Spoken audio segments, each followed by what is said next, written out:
Good morning, everybody. Here we are. Good to be back with you. We've got some good stuff here that we want to share with you. If my slides will move ahead, that is. There we go. So let me review what we want to cover over the next 30 minutes. So a few things. The first one is we want to kind of remind you why it's critical that you help yourself first and what that means. And this has to do with some of the things that we talked about in the last webinar. We're going to look at that briefly because it's an important reminder that it starts with us. The second thing that we really want to dive into is the importance of creating what's called psychological safety in your team. And we're going to give you some tips on how to do that, especially important in a time of challenge.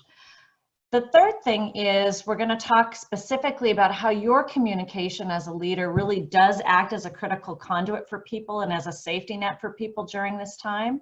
And we want to give you some thoughts and ideas and strategies for that specifically as well.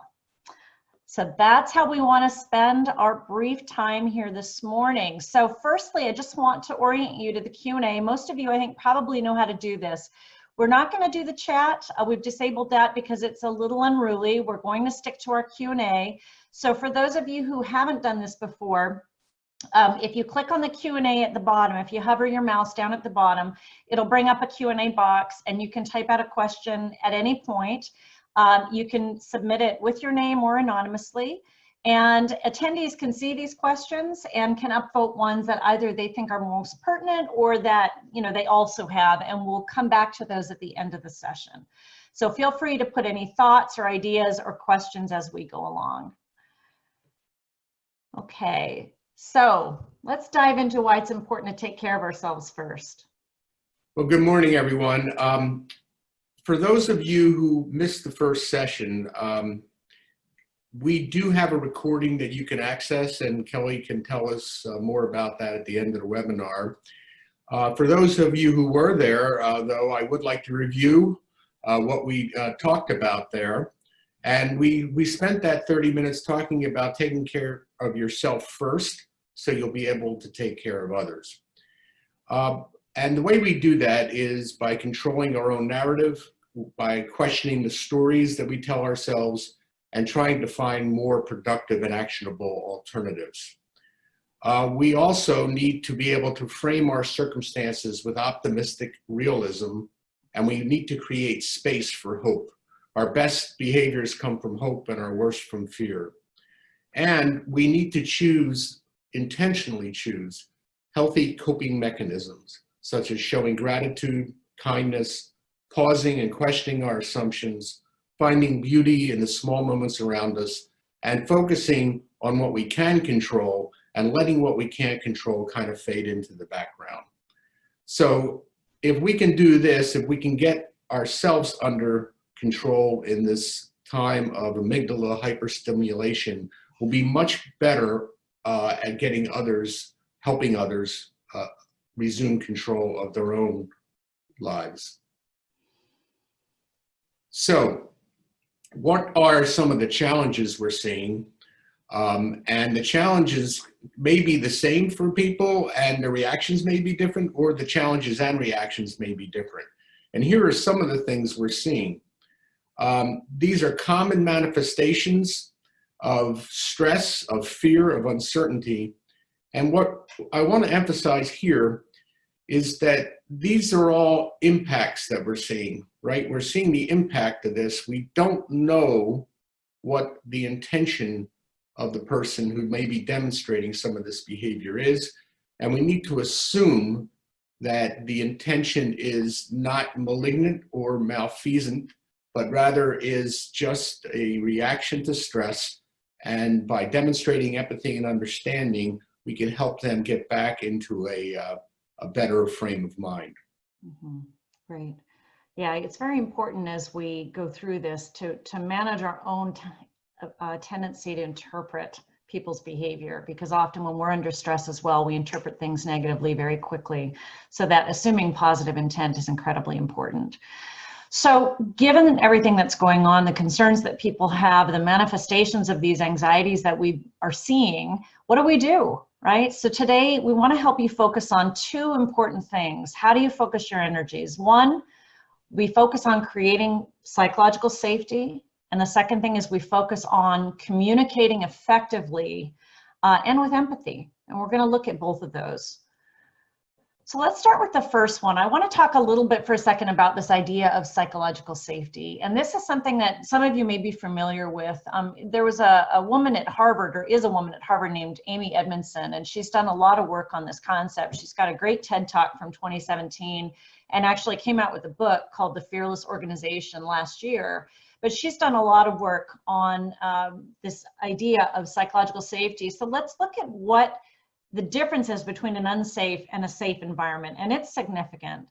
So in an unsafe environment, the challenges are people, you'll see things like they don't feel able to share their concerns, right? Or disagreements. So you tend to see a lot of silence. People will fear retribution or retaliation for things that they do say. People fear mistakes. There's a lot of negative narratives flying around, questioning of people's motives, right? A lot of amygdala hijacks happening, and a lot of times people hide what they truly feel. And what that leads to is a group where these things are present, right? Silence or infighting. You see a lot of self-protection, apathy starts to creep in. You know, creativity is stifled for sure, and so is problem solving. And it inevitably ends up to impact morale in a negative way, right? And unfortunately, this type of thing exists in so many teams and organizations. So the flip side to this is, okay, so what does a safe environment look like? A safe environment, people feel challenged, but it's not threatening, right? They become more open-minded. There's more confidence, there's more curiosity, there's more trust. Another very important one is people feel able to take risks interpersonally. They'll speak up. They'll challenge people in a healthy way, right? They're not afraid of conflict because the conflict can be constructive. They give feedback, and inevitably what that leads to in these organizations and in these teams is much higher levels of resilience and problem solving and creativity. People are generally happier and more engaged, obviously, right? This is the stuff that we want to try to think about and aspire to in our teams, especially as we go through these difficult times. So we want to spend our energies really trying to recognize and reinforce when we see these types of behaviors happening in our groups. We tend to spend a lot of emotional energy on the negative side of things and kind of reacting to difficult, people or situations or behaviors. But the more that we can focus on reinforcing the things that are contributing to a safe and positive environment for our team, the better that we'll be. And what starts to happen, and I've seen this on teams, I've done this work with teams that have really been very fractured. But when you start to focus on the things that you want and the team becomes more cohesive, what you'll notice is that the people that are continuing to demonstrate very negative behaviors or attitudes tend to start to get marginalized. The group itself starts to kind of push that voice further away, and you get much more group cohesion in the positive, because honestly, that's where people want to be. Yeah. Yeah, I would say also that if you just flip back to the last slide, or just Sure. So the other thing to recognize here is the boxes that are colored, and I won't try to guess what color they are since we're colorblind, but the ones that are colored though are things that we're actually not seeing. Okay, what we're seeing is below that, and our reaction often is to what we see instead of what's behind what we're seeing. And the point is that one of the points is that when we see silence or withdrawal or self-protective behaviors, to be able to pause and recognize that that's coming from the fact that the environment's not safe, that's when you can really be effective in leading change towards a better solution. The other thing I wanted to mention is that both of these by themselves are self-perpetuating cycles. The more withdrawal, the more self-protective behaviors, the more unsafe the environment. And the higher levels of resistance you build makes the environment much safer for everyone. So I hope that can help put some more meaning into this very nice slide that I actually drew. And you meant resilience, not resistance, right? I'm assuming. Yes. Right.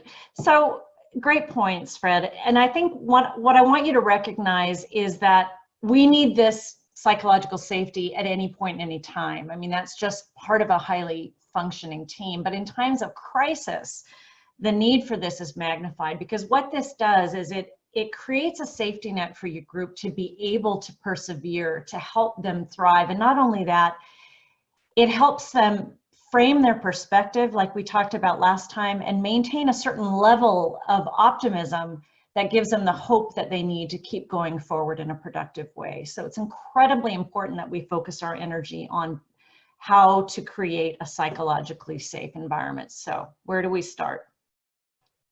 So there are three things that we can do to actually open up the environment for safety. One is to start and check in with yourself. The second is to be able to intentionally demonstrate empathy. And the third is to be able to extend trust. So let's start with ourselves. The first step is really to take an inventory of where we are. What role may I have played in creating this unsafe environment? Mm-hmm. And specifically, what happened? What did I do? With whom did I do it? And what do I need to be doing differently?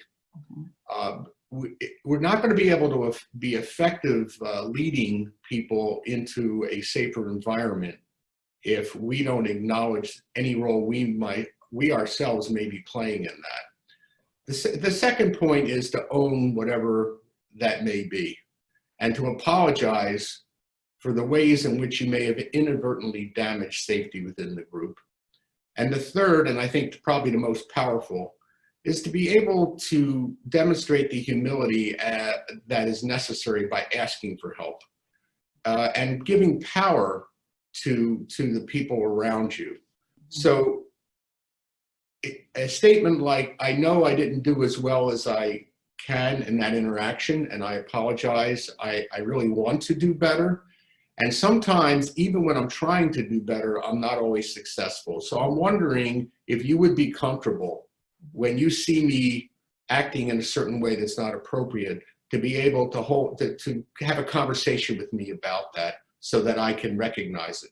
Because as we talked about in our seminars, we all have our blind spots, and we all need help in reducing those blind spots in order to promote our own well-being and the well-being of the people who are around us.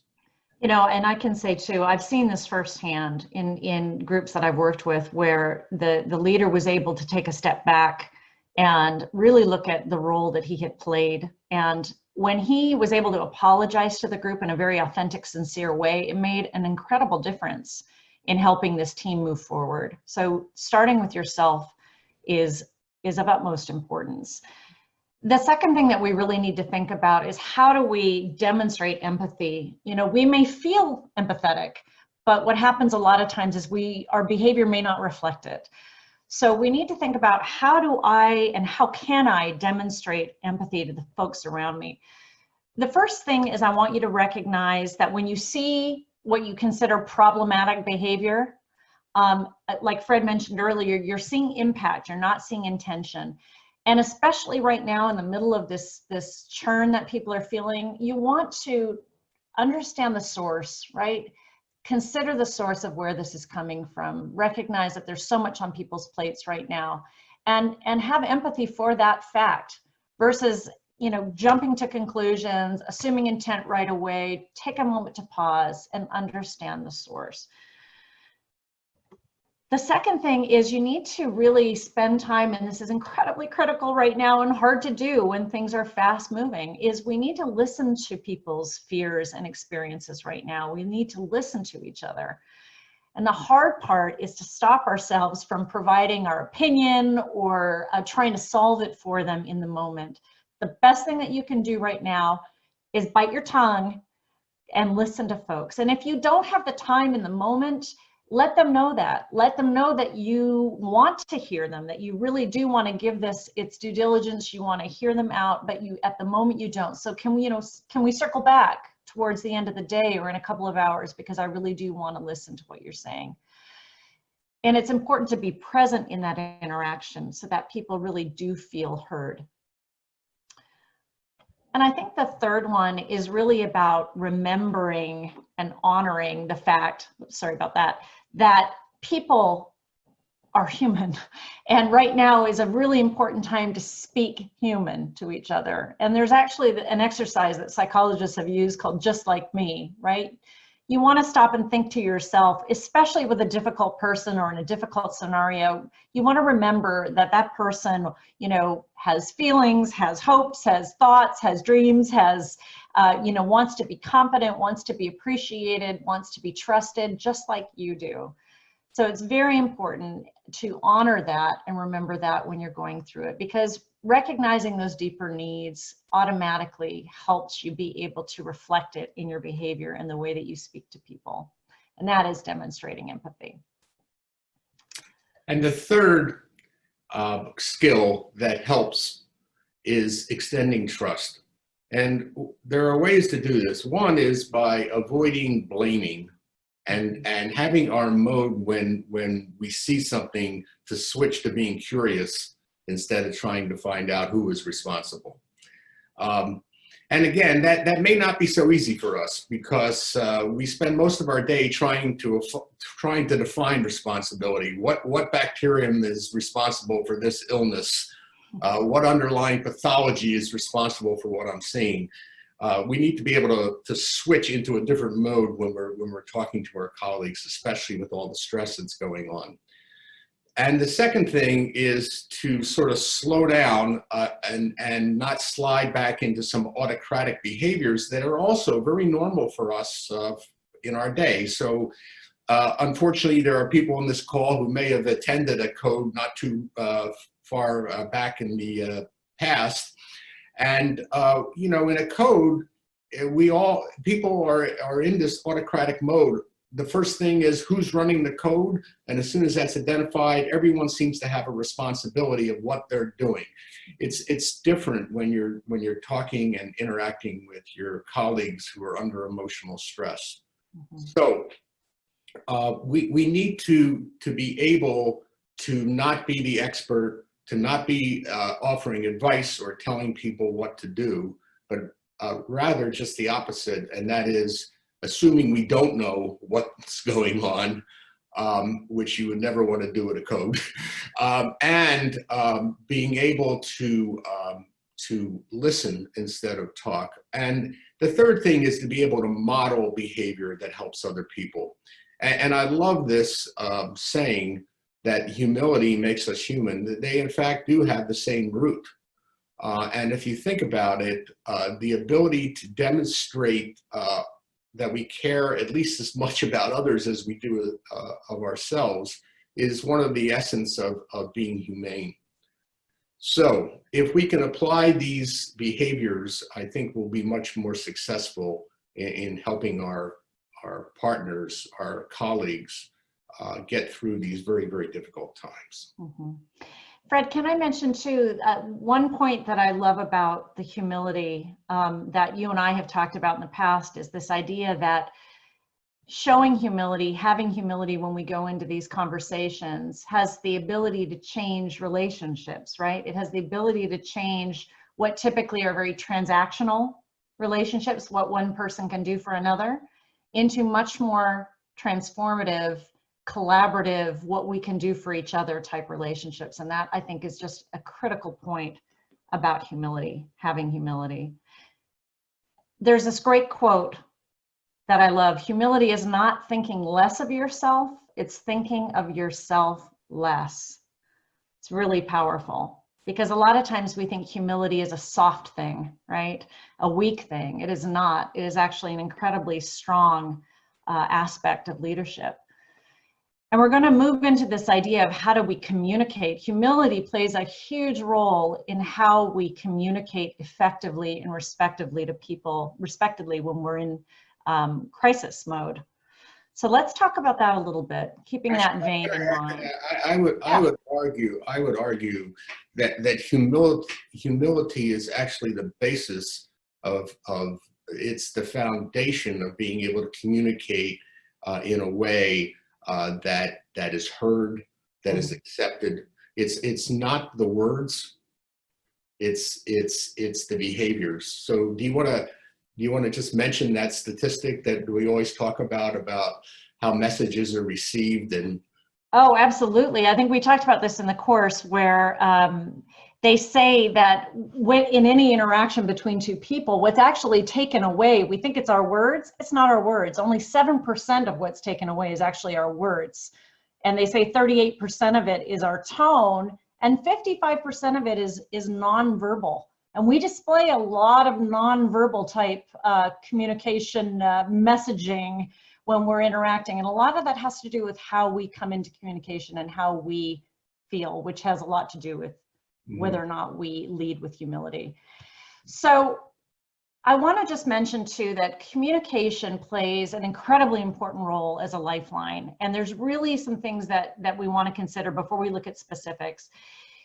Recognize that the more clarity that we can give people, the less room there is for people to kind of get their own either misinformed or negative narratives in their own mind. So the more that we can offer information, detail, and listen, the less room there is for that. The second thing is that our communication has to be intentional, right? This isn't, again, an afterthought, that we have to really think about who we're communicating with, why, and when. And the third thing is we need to create a safe environment for open communication. And what that means is people have to have a place for them to share their feelings, their thoughts, their information in a two-way dialogue. It can't just be a one-way information dump coming from you to them all the time. There has to be space for that. And it can be done in a lot of different ways, right? It can be done in any way, shape, or form that you need it done right now. In fact, a lot of us are relying on this way of doing things right now, right? The point is that we have to stay connected because, again, being connected and sharing, it creates a social dimension that people need to be able to have that safety net during this time, right? So it's very, very important to stay connected. So a couple of things, and we're going to give you some strategies here, but 3 things to remember when you're communicating. And some of you who've been in iPal, you may remember a couple of these. The first one is what we say and what others hear are not the same thing, right? Recognize that that's the case. We think because we've said something, therefore people will receive exactly what we've said, but no. They receive it based on the lens that they have. So we need to recognize and check for understanding, make sure you're on the same page, and communicate more than once about things. That is very, very important. The second thing is we need to be very mindful about how we communicate and with who, and not only think about how our message may be received by our audience, but also how it is being received in the moment, to be able to read how people are picking up on what you're saying, and not just what you're saying, but how you're saying it to them. And take that moment to pause and think about that, because that is an incredibly important skill. The way that you communicate may not be the way that they need to be communicated to.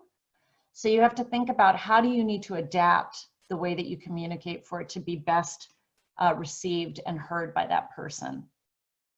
And then the third thing, of course, is that our word choice truly matters. So let's look at that briefly, what that means. So our words are very powerful. Words are singularly the most powerful force available to humanity. We can choose to use the force constructively with words of encouragement, or destructively with words of despair. Words have the energy and power and the ability to help, to heal, to hinder, to hurt, to harm, or to humiliate, and to humble. It's our choice. So there are 3 things that I think are very important about the words that we use, and these are the things we should be asking ourselves when we use them. Are our words inclusive? Are they constructive? And are they actionable? So let's take a look at that in real time.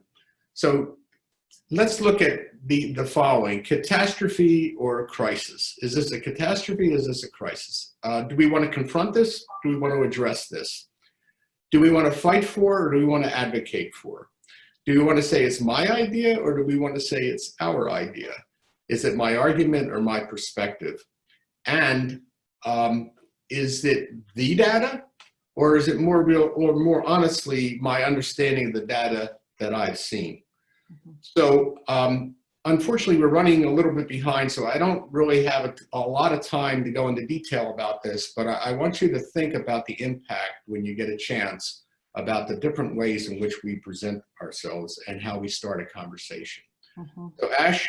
Yeah, no, I think it's really important to just recognize the difference in how these words would be received and the tone that they set. Because people don't recognize the power of, if they use inflammatory words, what tone that sets on the people that you're speaking to. And we tend to slide into that without really recognizing it. So it's very, very important for us to be able to model those words and that inclusive type of communication. So, of course, we're going to end on a commitment to action. This is very important. So given what we've talked about in the last half hour about psychological safety, about being inclusive and constructive and actionable in our communication, I want you to think about and write down, what is one thing that you want to do going forward today to help your team? And I want you to frame it in this way. The one thing that I commit to is so that I can prove what for my team. The one thing that I commit to is so that I can improve what for my team. And if you're so willing, we'd love to see your responses or your thoughts, your actions, and you could do it anonymously, but in the Q&A box, that would be wonderful. So think about something specific and actionable and powerful that will help your team. Fred, final thought? Yeah, this is a wonderful quote from Booker Washington, and that is, if you want to lift yourself up, lift someone else up. And we talked now about, with the end of this seminar, we began the first seminar with helping ourselves. One of the best ways to help ourselves is to help someone else. And by doing this, we can become much more effective, respected, and thoughtful leaders. And we desperately need your leadership at this time of crisis, not catastrophe. So yes, exactly. So thank you guys very much, so very much, not just for what you do, what you're doing now, what you do every day. And thank you for participating in this, and we hope it helped. Thank you very much, guys. We really appreciate being here.